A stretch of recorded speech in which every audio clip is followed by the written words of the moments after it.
Okay, so we are starting with the new past paper. This past paper is October-November 2021, paper 1, variant 3. ठीक है? Starting with the first MCQ. To help reduce the price of oil, new supplies are needed. However, objectors oppose exploration of new sites because of the environmental damage it may cause. Why is this statement an example of the basic economic problem? सवाल ये पूछ रहा है कि basic economic problem की example क्यों है ये स्टेटमेंट। बेटा मुझे एक बात बताओ, बेसिक इकोनॉमिक प्रॉब्लम क्या कहता है? There are limited resources to satisfy the unlimited wants. That is why there is scarcity of resources, and then consumers are required to make a choice. तो oil is a limited resource. Yes, oil is a limited resource. Oil limited resource है, answer A है। Oil is expensive, ठीक है, लेकिन ये basic economic problem नहीं है। The exploration involves demand and supply, yes, लेकिन ये पूछ रहा है बेसिक इकोनॉमिक प्रॉब्लम क्या है।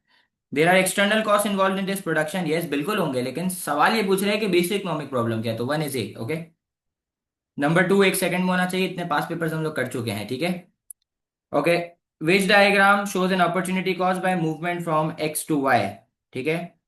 बेटा इसमें इस ए वाला नहीं हो सकता, क्यों? क्योंकि ए वाले में एक्चुअल पोटेंशियल की तरफ जा रहा है। बी वाला नहीं हो सकता क्योंकि बी वाले के अंदर पोटेंशियल शिफ्ट कर रहा है कंट्री का, ठीक है, और हमें अपॉर्चुनिटी कॉस्ट शो करनी है। सर सी वाला भी नहीं, सी वाला आंसर है। अगर आप पहले एक्स पर ऑपरेट कर रहे थे और अब आप वाई पे चले गए तो अपॉर्चुनिटी कॉस्ट होगी, yes. C is your answer. Okay, D is not your answer because X से वाई पे you can not go towards the unattainable point. अब एक्स से वाई पे आप अनअटेनेबल पे नहीं जा सकते, ठीक है ना। तो टू का आंसर सी है, ठीक है। थ्री, जिस बच्चे ने टॉपिकल करें उसको ये वाला एमसीक्यू टॉपिकल में मिला होगा, रिपीट होता हुआ। Helium is a gas that is limited in supply. Okay,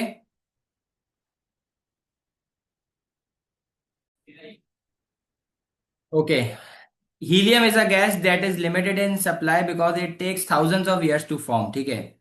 the US government holds 35% of the world supply of helium and has been selling its stock.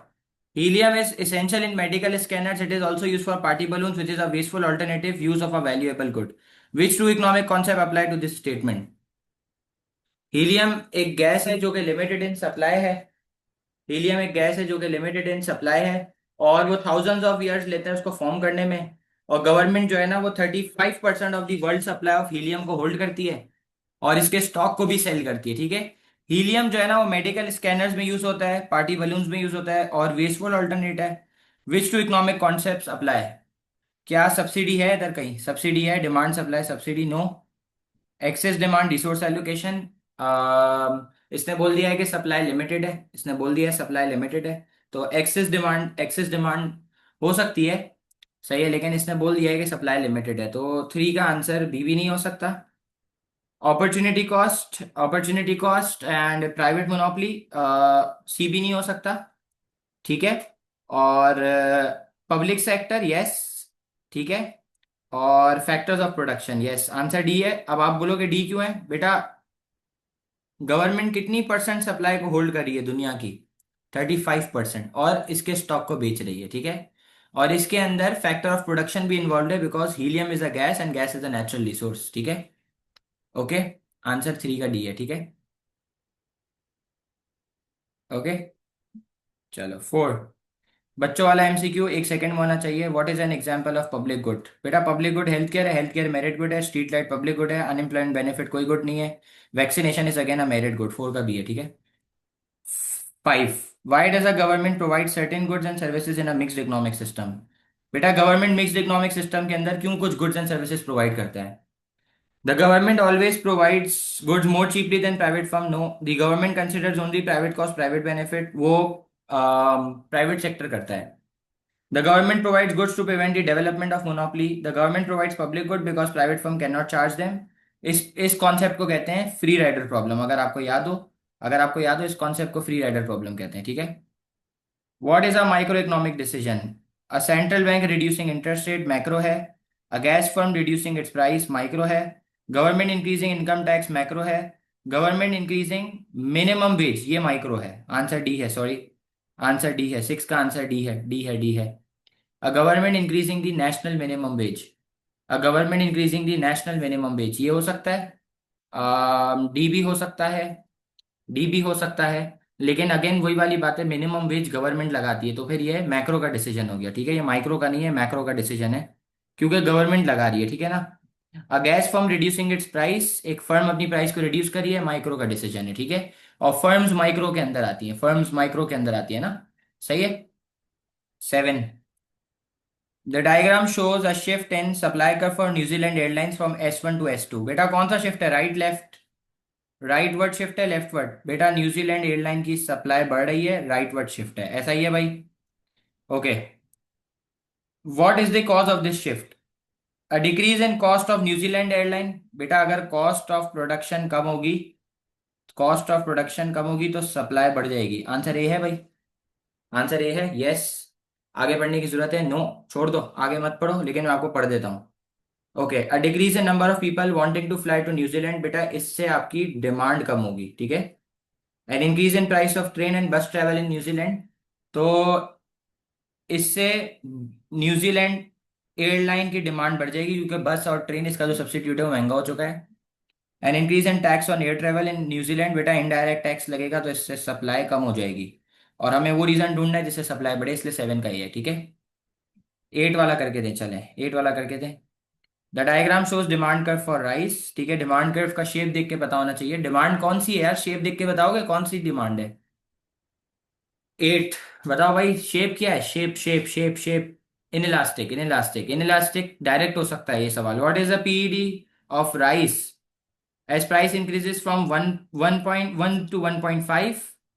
तो वैसे तो मैं डायरेक्ट कर सकता हूँ, डिमांड कर्व का शेप दिया हुआ है इसने, स्टीप, स्टीप होता है इनइलास्टिक में, <1 है। आंसर सी, अगर किसी बच्चे को चेक करना है तो मैं चेक करवा देता हूँ।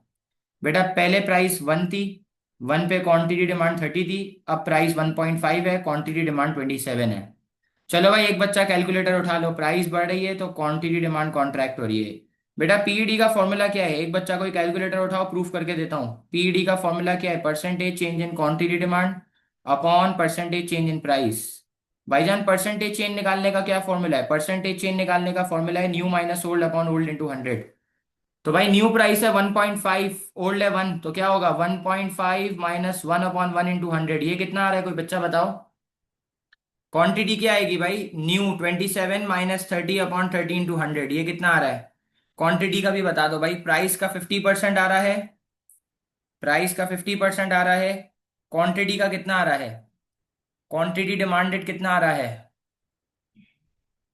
क्वांटिटी डिमांडेड कितना आ रहा है, -10। गलत है, -10, देख लो भाई, -10 क्या आएगा आंसर, -0.5। बेटा माइनस को क्या करना होता है, माइनस को क्या करना होता है, इग्नोर, माइनस को इग्नोर करूंगा, आंसर <1 है। डिमांड कौन सी है भाई, डिमांड इनइलास्टिक है, ठीक है। ओके, तो <1 आ रहा है, ठीक है, <1 आ रहा है। सॉरी, किसी ने कैलकुलेटर एरर कर दिया था, ये -0.2 होगा, खैर minus is <1, demand is inelastic, वैसे तो होशियार बच्चा शेप देख के डायरेक्ट आंसर मार्क करता, ठीक है। 9, the table shows output of cake from 4 bakeries A till D, which bakery has the highest labour productivity. कौन सी बेकरी की सबसे ज्यादा प्रोडक्टिविटी है, अच्छा जिसका कौन सी बेकरी की सबसे ज्यादा लेबर प्रोडक्टिविटी है। बेटा लेबर प्रोडक्टिविटी का फॉर्मूला याद है किसी को, बिजनेस स्टडीज में पढ़ा है। लेबर प्रोडक्टिविटी का फॉर्मूला याद है किसी को, लेबर प्रोडक्टिविटी का फॉर्मूला याद है, total output upon number of workers, याद है। लेबर प्रोडक्टिविटी का फॉर्मूला क्या है, total output upon total number of workers, ये फॉर्मूला है, ठीक है, याद रखना। अब निकालो भाई, निकालो, total output upon number of workers, तो क्या आएगा 40/10, 640/40, लिख के दो मुझे, आंसर लिख के दो।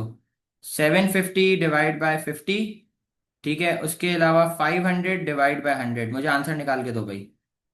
जी। हम्म, बोलो बोलो क्या हुआ।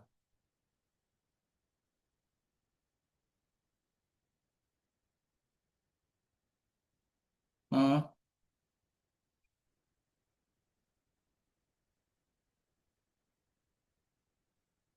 म- मैं तेरे को कॉल कर रहा हूँ ना, मुझे टाइम थोड़ी सी देर दे, ठीक है। जाग रहे हो ना, मैं आता हूँ आपके पास। ओके, ओके भाई, पहले वाले का क्या आ रहा है, पहले वाले का मुझे आंसर नहीं जानना, मुझे वैल्यू चाहिए भाई, मुझे वैल्यू चाहिए लाइन से। 40 डिवाइड बाय 10 डिवाइड बाय 40 होगा 4 पर यूनिट, ये आ जाएगा 4। सही है, 4 16 क्या आएगा 4। उसके बाद बताओ 4, उसके बाद कितना है 16, उसके बाद 15 है, उसके बाद 5 है। बेटा सबसे ज्यादा लेबर की प्रोडक्टिविटी कितनी, सबसे ज्यादा लेबर की प्रोडक्टिविटी है 16। तो इसका आंसर क्या बनता है, बी बनता है। ठीक है, ओके। ओके, बी बनता है आंसर, सही है, तो 9 का बी हो गया। देखो अब जो बंदा क्लास में आया था उसने लेबर प्रोडक्टिविटी सीख लिया पहली बार टेस्ट को। What is an advantage of labour intensive production and what is an advantage of capital intensive product. बेटा लेबर इंटेंसिव का एडवांटेज क्या है, कैपिटल इंटेंसिव का एडवांटेज क्या है। लेबर इंटेंसिव का एडवांटेज क्या है, each item can be made individually, keeps unemployment down, workers have pride in their product, workers have to work hard. बकवास। Average cost of production are low, yes, machines को use करोगे तो economies of scale हासिल होंगे, answer ये है। Fix cost high होती है, बेकार की बात, मशीन टूट जाती है। There is a ready market for the product. बेटा फिक्स कॉस्ट हाई है, नुकसान है, फायदा नहीं है। मशीन ही टूट जाती है, ये भी फायदा, फायदा नहीं है, नुकसान है। There is a ready market for product, ये फायदा है, लेकिन यहाँ से देखो तो ये नुकसान है। वर्कर को ज्यादा मेहनत करनी पड़ती है, ठीक है, ये फायदा नहीं है, नुकसान है। सही है, तो 1 का आंसर क्या बनता है, 10 का आंसर बनता है ए। सही है। 11, the market equilibrium wage is $10 per hour, what explains why wage rate actually paid is $12 per our. बेटा मार्केट वेजेज है 10 और इसको पे करा जा रहा है 12, ₹2 ज्यादा पे करे जा रहे हैं। क्यों पे करे जा रहे होंगे 2,000, फूपी का लड़का है इसका। Employers are competing for labor. The government sets a minimum wage of 12 per dollar. Yes, there's a surplus. Surplus होगा तो वेज कम होती है। Workers have received unpaid training. बेटा ऐसा कुछ भी नहीं होता। आंसर 2 है, बी है, B B B. Okay, good good good good good.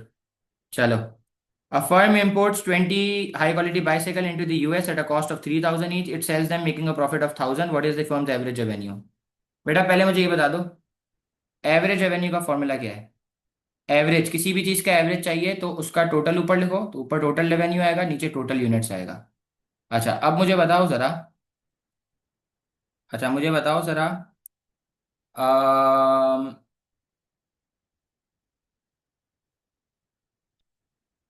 कैसे निकालेंगे बताओ, करके दो, चलो मैं करवाता हूँ। अच्छा इसने आपको प्रॉफिट दे दिया है, ठीक है, और इसने आपको प्राइस बता दी है, सही है, इसने क्वांटिटी बता दी है, और एक 3,000 की है। तो पहले मैं रेवेन्यू निकालूं, पहले मैं टोटल रेवेन्यू निकालूं। टोटल रेवेन्यू का फॉर्मूला है प्राइस इंटू क्वांटिटी, ठीक है, यही है। तो प्राइस कितनी है 20, और क्वांटिटी कितनी है 3,000 की एक की है, ठीक है, 3,000 एक है और 20 की है, तो कितना आ जाएगा, ये आ जाएगा, कितना आ जाएगा, 3,000 इंटू 20, 3 2 6, तो ये हो जाएगा 60,000, ठीक है, ये 60,000 आ गया। सही है भाई, एक 3,000 की है तो 20 कितने की हो गई, 20 60,000 की हो गई, सही है। ये आ गई टोटल कॉस्ट, ठीक है, ये आ गई ये टोटल रेवेन्यू भी आ सकता है, टोटल कॉस्ट भी आ सकती है, ठीक है, ये टोटल कॉस्ट आ गया, ये टोटल कॉस्ट आ गई, आप यूं समझ ले टोटल कॉस्ट आ गई, ठीक है, ये टोटल कॉस्ट निकाल लेते हैं, चलो सही है, ये टोटल कॉस्ट हो गई, सॉरी। टोटल कॉस्ट कैसे आएगी, टोटल कॉस्ट आएगी cost per unit into number of units, ठीक है, ये आ गई कॉस्ट, आ गई, ये टोटल कॉस्ट आ गई, कितनी आ गई 60,000, सही। अच्छा ये प्रॉफिट इसने दिया हुआ है 1,000 बाईसाइकिल का, पर बाईसाइकिल 1,000 रुपए, कितनी कर रहा है भाई 20, तो 20 का निकालो कितना आ रहा है, 20 का निकालो कितना आ रहा है, 1,000 एक बाईसाइकिल का है, तो 20 बाईसाइकिल का कितना हो गया, 20,000 हो गया।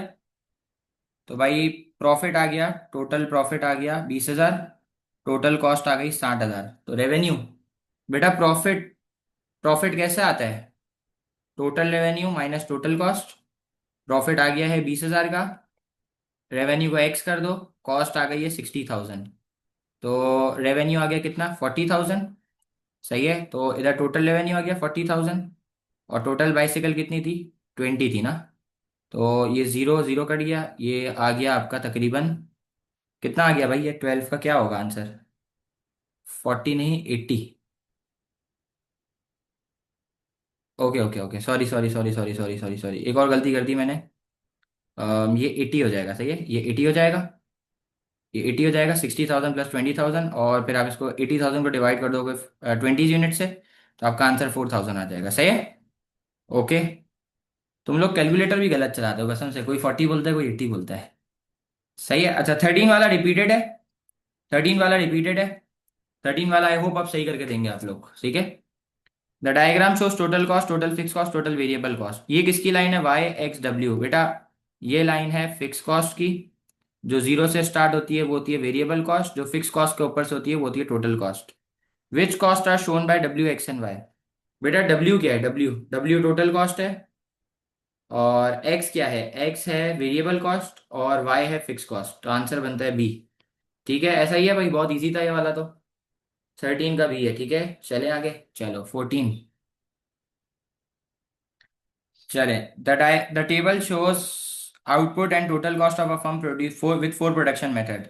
विच method cost diseconomies of scale as the firm expands production from 1000 to 3000? अच्छा जी, ओके। चलो मुझे एक बात बताओ, डिसइकोनॉमीज ऑफ स्केल का मतलब होता है एवरेज कॉस्ट का बढ़ना। ऐसा ही है भाई। और यूनिट्स तो बढ़ रहे हैं, बात सही है, यूनिट्स बढ़ रहे हैं। और अब मुझे बताओ, डिसइकोनॉमीज किस में हो रहा है? अब तुम्हें पता है क्या करना पड़ेगा? तुम्हें सारे के सारे ऑप्शन लगा लगा के चेक करने पड़ेंगे। तुम्हें सारे के सारे ऑप्शन लगा लगा के चेक करने पड़ेंगे। तुम्हें एवरेज कॉस्ट निकालनी पड़ेगी। एवरेज कॉस्ट का फॉर्मूला क्या होगा? Total cost upon total units, ठीक है। सही है। अब मेरे पास इतना टाइम तो नहीं है कि मैं सारे लगा लगा के तुम्हें दिखाऊं, तो मैं तुम्हें डायरेक्ट आंसर बता देता हूँ। आंसर बी आएगा इसका। आंसर इसका बी आएगा। मैं तुम्हें चेक करा देता हूँ। सबसे पहले तुम करोगे 8000 डिवाइड बाई 1000। मुझे एक बच्चा आंसर बताते रहो। 8000 divide by 1000, 8000 total cost, 1000 total units, ये आ गया 8 पर यूनिट। ठीक है, ये आ गया 8 पर यूनिट। नेक्स्ट होगा 14000 टोटल कॉस्ट है और यूनिट है 2000, तो नेक्स्ट आ जाएगा $7 पर यूनिट। 7 आएगी भाई। एक बच्चा बताते रहो, हाँ। ठीक है, ओके। और इसके बाद आएगा 27000 डिवाइड बाई 3000। बताओ भाई। इसके बाद आएगा 3 9 तो 9 पर यूनिट है। जैसे जैसे जैसे जैसे तुम्हारी यूनिट्स बढ़े तुम्हारी कॉस्ट भी बढ़ी है। पहले 8 थी, फिर 7 थी, फिर 9 हो गई, कॉस्ट बढ़ना शुरू हो गई, ठीक है। तो 14 का आंसर भी है। बाकी डिस्कस करने का कोई फायदा नहीं, टाइम ज़ाया होगा। आपको आंसर डायरेक्ट बता दिया, ठीक है। A clothing manufacturer expands by taking over a, clothing manufacturer ने एक्सपैंड करा है by taking over a clothing retailer. बेटा ये मैन्युफैक्चरर है, ये आगे माल बना के रिटेलर को दे रहा है। तो which type of merger is this? Word backward है? नहीं। कॉन्ग्लोमेरेट है? नहीं। फॉरवर्ड वर्टिकल है, इसने अपने कस्टमर को बाय कर लिया ना, ये बना के माल उसको बेचता है। सही है, okay. Forward. Which economic situation exist when there are two consecutive quarters 6 month of negative economic growth? बेटा नेगेटिव इकोनॉमिक ग्रोथ है, मतलब आउटपुट जीडीपी गिर रहा है कंट्री का। कौन सी इकोनॉमिक सिचुएशन है? आउटपुट जीडीपी गिर रहा है। Budget surplus? नहीं। Current account deficit? नहीं। इन्फ्लेशन? नहीं। रिसेशन? यस। 16 का आंसर डी है, ठीक है। 17, ओके। 17 पे आता हूँ। Why might measures to reduce unemployment also make inflation rise? Why might why might measures to reduce unemployment also make inflation rise? बेटा अनएम्प्लॉयमेंट को कम करना है ना। अनएम्प्लॉयमेंट को कम करना है, मेरा टारगेट होगा एडी को बढ़ाना, क्योंकि जब एडी बढ़ेगा तो प्रोड्यूसर को सिग्नल मिलेगा, प्रोडक्शन बढ़ेगी, डिमांड फॉर लेबर बढ़ेगी, अनएम्प्लॉयमेंट कम होगी। तो अनएम्प्लॉयमेंट कम करने के चक्कर में एडी बढ़ जाएगी, और इससे कंट्री में अनएम्प्लॉयमेंट बढ़ जाएगी, ठीक है ना। तो 17 का आंसर ए नहीं होगा, बी होगा, सी भी नहीं होगा, डी भी नहीं होगा, ठीक है। ठीक है, ओके। 17 का बी है सही। 18, which changes affect an economy's labor market, affecting labor market promotes economic growth? Economic growth किससे होती है? जब कंट्री का आउटपुट जीडीपी बढ़ता है। तो इकोनॉमिक ग्रोथ किससे हो सकती है? Increasing trade union strike action? नहीं। Lowering the age of retirement? नहीं। Reducing training of worker? नहीं। Removing immigration controls? Removing immigration controls, ठीक है। इससे आपकी इकोनॉमिक ग्रोथ बढ़ेगी और लेबर मार्केट के ऊपर भी इफेक्ट आएगा, ठीक है। सही है। इमिग्रेशन के ऊपर कंट्रोल लगा दिया, अब आप वर्कर को इंपोर्ट कर सकते हो, ठीक है। सही है, ओके। इससे इमिग्रेशन बढ़ेगी, बिल्कुल। इमिग्रेशन कंट्रोल हटा दिया ना। सही है। The table shows government receipt from taxation. ये रिपीटेड है, इसका आंसर 385 था। याद है आप लोगों को? ये रिपीटेड है, इसका आंसर 385 था, याद है। Air passenger duty indirect tax है। टैक्स ऑन फर्म्स प्रॉफिट नहीं होता। इंपोर्ट ड्यूटी होता है, और सेल्स टैक्स होता है 300 का। बस इसने सीक्वेंस ऊपर नीचे कर दिया है। ये भी इनडायरेक्ट है, ये भी इनडायरेक्ट है, ये भी इनडायरेक्ट है। 385 आएगा इसका आंसर, ठीक है। याद है आप लोगों को? ये रिपीट हुआ है, ठीक है। Sales tax is indirect tax, yes. तो एयर पैसेंजर ने ड्यूटी दी है, इंपोर्ट के ऊपर जो ड्यूटी दी है, जो सेल्स टैक्स दिया है, ये सब इनडायरेक्ट टैक्स है ना। इनडायरेक्ट टैक्स वो है जो गुड्स एंड सर्विसेज पे लगता है। तो एयर पैसेंजर के ऊपर टैक्स लगा, ये सर्विस के ऊपर लगा, इंपोर्ट गुड के ऊपर लगा, import duty, sales tax goods के ऊपर लगता है, ठीक है। 20, which statement relating to supply side policy is correct? Which statement relating to supply side policy is correct? बताओ, सप्लाई साइड पॉलिसी के रिलेटेड क्या स्टेटमेंट करेक्ट है? They aim to increase aggregated demand, वो फिस्कल का target होता है। They aim to increase capacity of the economy, potential बढ़ाना होता है। They aim to reduce unemployment, no. They aim to work in the short run, बेटा supply side policy long run में काम करती है, पहली बात तो ये। तो 20 का बी है। 21, what is always indicated by N increase in CPI, बेटा सीपीआई बढ़ रहा है मतलब महंगाई का रेट बढ़ रहा है। सीपीआई बढ़ रहा है मतलब महंगाई का रेट बढ़ रहा है। An increase in consumer spending, महंगाई के बाद कंज्यूमर स्पेंडिंग कम होती है, लिविंग स्टैंडर्ड गिरता है, कॉस्ट ऑफ लिविंग बढ़ती है, ठीक है, परचेजिंग पावर भी गिरती है। तो 21 का आंसर बनता है सी, ठीक है। 22 इज डिसकंटिन्यूड, 22 डिसकंटिन्यू हो गया कोई वजह से, मुझे नहीं पता क्या है। आ जाओ 23, which combination of policy measure is most likely to increase the level of employment, कौन सी पॉलिसी से एम्प्लॉयमेंट बढ़ेगी मतलब अनएम्प्लॉयमेंट कम होगी, कौन सी पॉलिसी से?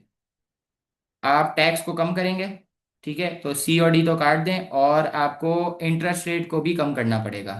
क्यों? क्योंकि जब इंटरेस्ट रेट कम होगा, सेवर सेव कम करेगा, स्पेंड ज्यादा करेगा, कंजम्पशन बढ़ेगी, एडी बढ़ेगी, प्रोड्यूसर को सिग्नल मिलेगा, प्रोडक्शन बढ़ेगी, डिमांड फॉर लेबर बढ़ेगी, अनएम्प्लॉयमेंट कम हो जाएगी, सही है। ओके है, ऐसा ही है। Okay. Okay. Okay. What would reduce poverty? Next 24. 24. What would reduce poverty? Economic growth से पॉवर्टी कम होगी, एजुकेशन पे स्पेंडिंग कम करेंगे तो पॉवर्टी बढ़ेगी, रिग्रेसिव टैक्स इनडायरेक्ट टैक्स होता है, इससे भी पॉवर्टी बढ़ती है, हॉस्पिटल की प्राइवेटाइजेशन होगी, हॉस्पिटल महंगा होगा, इससे पॉवर्टी बढ़ जाएगी, गरीब अफोर्ड ही नहीं कर सकेगा, सही है। The table shows information about 4 countries, which country is most likely to have a falling population, किस कंट्री की पॉपुलेशन गिरेगी? Access to healthy diet, falling, सही है। और cost of bringing children rise होनी चाहिए, 25 का बी है, ठीक है। सही है भाई, सही है भाई, ओके है। 26, the table shows statistics of organ, which country has lowest standard of living, पहले यहाँ से चेक करते हैं। पॉपुलेशन का ग्रोथ रेट है ना, पॉपुलेशन का ग्रोथ रेट क्या होना चाहिए बताओ। अच्छा पहले बताओ, real GDP, life expectancy, population density क्या होनी चाहिए? चलो बताओ, 26 का आप लोग करके दो। अच्छा आपको पता है, स्टैंडर्ड ऑफ लिविंग जिस मुल्क में कम होता है ना, वो मुल्क डेवलपिंग इकोनॉमी होती है। और वहां पर है ना लोग जाहिल होते हैं, सही है। वहां पे पॉपुलेशन कंट्रोल नहीं होता, तो एक तो मैंने आपको हिंट दे दी है कि पॉपुलेशन ज्यादा होगी, लाइफ एक्सपेक्टेंसी भी कम होती है, क्योंकि उनके पास प्रॉपर न्यूट्रिशन वगैरह नहीं होता, जल्दी मर जाते हैं लोग, और जीडीपी भी कम होता है। अब ढूंढ लो answer.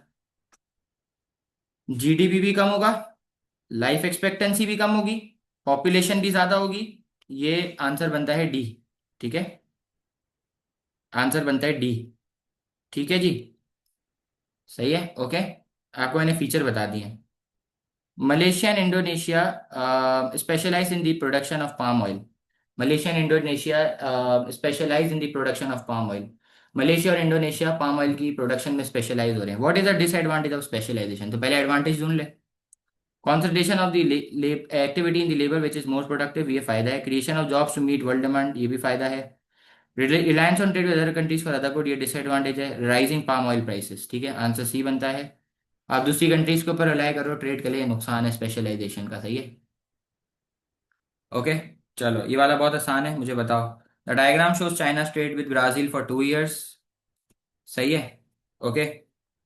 What happened to China trade balance with Brazil between year 1 and year 2, बताओ भाई। ये ईयर 1 है, ग्रे वाला, और ये ईयर 2 है, ठीक है। ईयर 1 अगर आप देखो, अगर आप ईयर 1 देखो, अगर आप ईयर 1 देखो, ये ईयर 1 है, ठीक है। तो अगर आप ईयर 1 देखो ना, तो ईयर 1 में बीओटी सरप्लस है, बीओटी सरप्लस है, मानते हो भाई? ठीक है। और ईयर 2 में बीओटी डेफिसिट है, क्योंकि इंपोर्ट ज्यादा है, एक्सपोर्ट्स कम है। ईयर 1 में सरप्लस था, ईयर 2 में डेफिसिट हो गया। ईयर 1 में बेटा सरप्लस था, चेक कर लो आप। स्ट्रेट लाइन बना रहा हूँ, चेक कर लो। एक्सपोर्ट ज्यादा है, इम्पोर्ट्स कम है, ठीक है। ये एक्सपोर्ट है, ये इम्पोर्ट है। एक्सपोर्ट ज्यादा है, इम्पोर्ट कम है। ईयर 1 में सरप्लस था, ईयर 2 में डेफिसिट में चला गया, ठीक है। आंसर डी है 26 का। ठीक है, 26 का आंसर डी है, सरप्लस से डेफिसिट हो गया। What is the reason for trade protection? बेटा आप प्रोटेक्शनिज्म की टूल्स, एम्बार्गो, ये सब चीजें क्यों लगाते हो? ताकि आपका जो बीओपी नेगेटिव है वो पॉजिटिव हो जाए। To reduce a deficit on the current account of the balance of payment, yes. To reduce a surplus, surplus को रिड्यूस थोड़ी करना होता है, डेफिसिट को करना होता है, ठीक है। टू रिड्यूस इकोनॉमिक ग्रोथ, नहीं, इकोनॉमिक ग्रोथ भी नहीं होगी। टू रिड्यूस इन्फ्लेशन, नहीं भाई, क्या हो गया। ट्रेड प्रोटेक्शन इसलिए करी जाती है क्योंकि आपका जो बीओपी डेफिसिट में होता है उसको सरप्लस में करना होता है। तो बेटा फहद, बी इसलिए नहीं हो सकता क्योंकि बी कह रहा है सरप्लस को रिड्यूस करो, पॉजिटिव है उसको कम कर दो, पॉजिटिव को तो बढ़ाना चाहिए, इसलिए बी कहलाता है, ठीक है मेरे दोस्त। What is an immediate effect for a country of a fall in its exchange rate? बेटा एक्सचेंज रेट कम होगा तो इससे क्या होगा? एक्सचेंज रेट कम होगा तो एक्सपोर्टेड गुड सस्ता होगा तो ज्यादा कॉम्पिटेटिव हो जाएगा। A fall in money supply, नहीं। An increase in purchasing power, cheaper import, import महंगे हो जाएंगे। More competitive exports, yes. So we are done with October November 2021 paper 1 variant 3, okay.